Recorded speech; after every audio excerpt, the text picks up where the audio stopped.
In January 1969, Zenith and its subsidiary Movado introduced the world's first automatic chronographs. The name chosen for the caliber 3019C was El Primero, meaning the first. Its origins date back to 1963 and the Martel Watch factory, the historic manufacturer of chronograph movements, taken over by Zenith in 1959. The main features of El Primero were the frequency of 36,000 vibrations per hour and the integrated construction. The former allowed to read the tenths of a second, the latter avoided the need to use an additional module for chronograph functions. Public response was encouraging, but not enough to solve Zenith's financial problems. In 1971, the company was sold to Zenith Radio Corporation, an American radio and television manufacturer. The new ownership had no watchmaking experience and made two fatal mistakes. It devoted all resources to developing quartz movements and watches that proved unable to compete with the inexpensive Far East products. And in 1975 it discontinued the manufacture of mechanical movements, including El Primero. When the Martel Watch factory was put up for sale, watchmaker Charles Vermont suggested to move the machinery to a storage room at the Zenith factory and thus saved it from destruction. Numerous managers followed one another at the helm of Zenith without succeeding in turning its fortunes around. The Swiss company Dixie finally took over in 1978.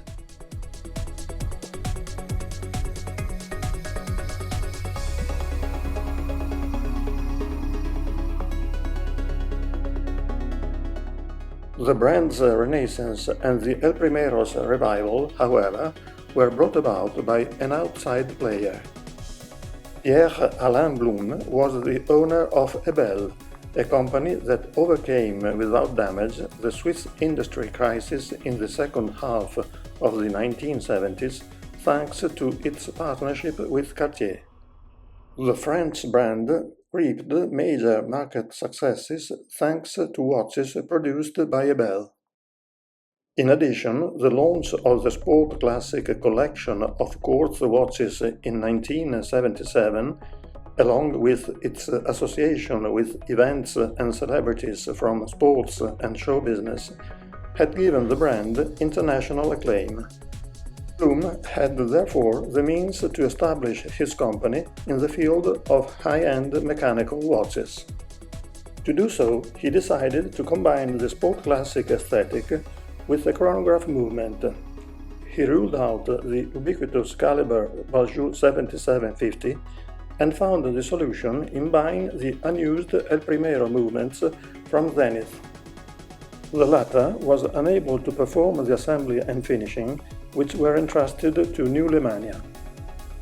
The first sport classic chronographs hit the market in 1983. They were so successful that Zenith had to quickly resume the manufacture of the movement. Named Caliber 400, the updated El Primero differed from its predecessor only in the shock absorber device. Among the celebrities pictured wearing the sport classic chronograph was American actor Don Johnson, seen here on the cover of Rolling Stone magazine.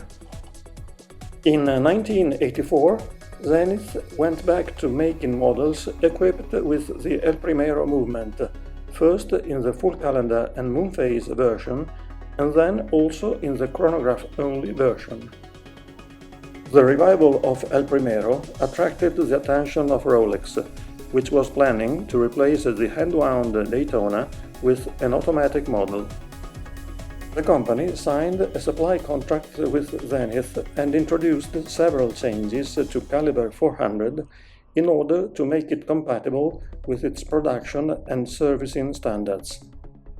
The most significant were the reduction of the frequency and the adoption of the Rolex balance spring assembly and winding mass. The new Daytona was launched in 1988 and quickly became the most sought-after mechanical watch of all time.